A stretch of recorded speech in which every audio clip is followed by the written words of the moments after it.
Try to remember this if you remember nothing else. A business is a leverage machine. It's all about how do you leverage very little into an incredible a lot.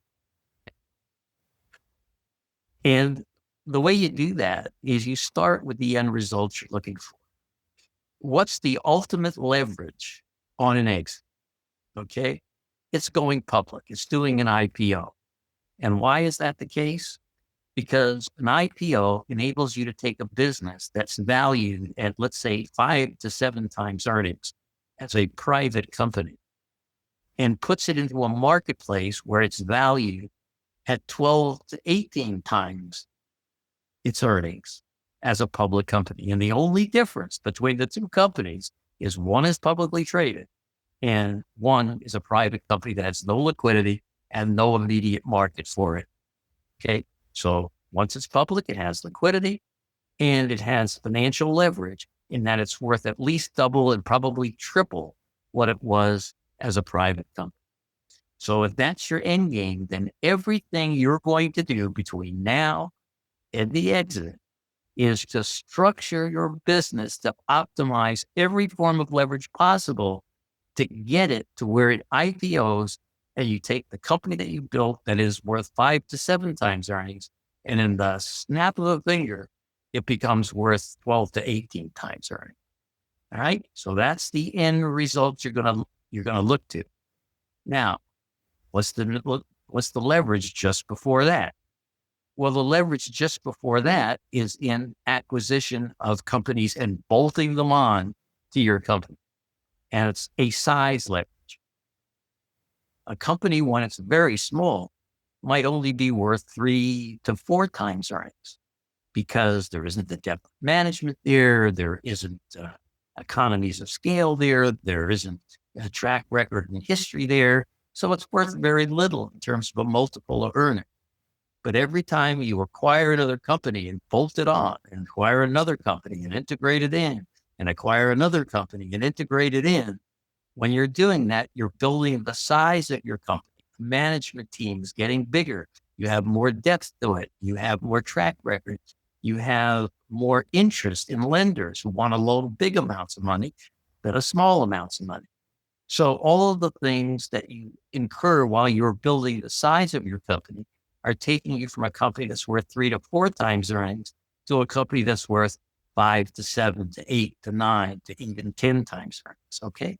Still not public yet, but just the act of building it bigger, of integrating it, of enhancing its resource base and its credibility, you make it worth more. So you're leveraging its income value to be worth more, even over the same income dollars, it's worth more. Why? Because you're leveraging it through size and economies of scale. Then the next leverage of business is a marketing leverage. All right. So what you're doing is you're saying, okay, if I have one company and it operates in a certain field and it has a certain customer base, then every time I make a sale, I made money and then that's it. And even if I have repeat buyers, it's just from the sale of my product. So I get maybe some repeat business, but basically I'm getting one-on-one leverage for my sale. On the other hand, if my next company that I buy is a complementary product or service that other people are buying that are also buying my product, and the different products are being bought at or around the same time, but they're complementary to each other, they don't compete directly, then I added a company that's got a database of clients that I can cross market to my company. And then the clients, the customers of my company, I can cross market to the company I just bought, making both of them have an increase in sales. But doesn't cost me any money to that. I bought the company for its fair market value based on the income that it produces. But now, because I bought the company, both these companies increase in terms of their earnings. So I just leveraged up my earnings by the strategy by which I add companies. So now I've got a whole nother level of growth that takes my company and makes it worth more. So all of this is being structured and layered in with the goal of what's this puppy going to look like when I take it public. And I take all these earnings and I'm leveraging them up through marketing. I'm leveraging them up through acquisition. I'm leveraging them up through size. I'm leveraging them into an IPO, which takes my lowest elements of value and makes them worth more. And the companies that I acquire, remember, I'm acquiring them at 3, 4, 5 times earnings because they're smaller companies. They don't have all this yet.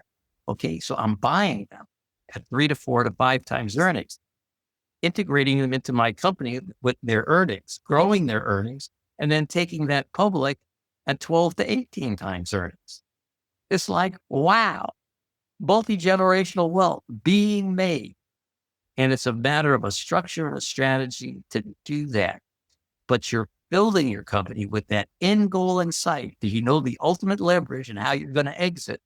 And you're taking all of the steps in between, and you're leveraging your ability to leverage into that final leverage of that IPO.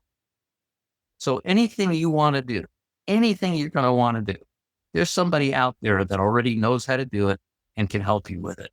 And one of the things we have done here at National Diversified Funding Corporation over the last 50 plus years is pull together all of those resources, external and internal, that it takes to take a business, identify its potential, and package it for funding.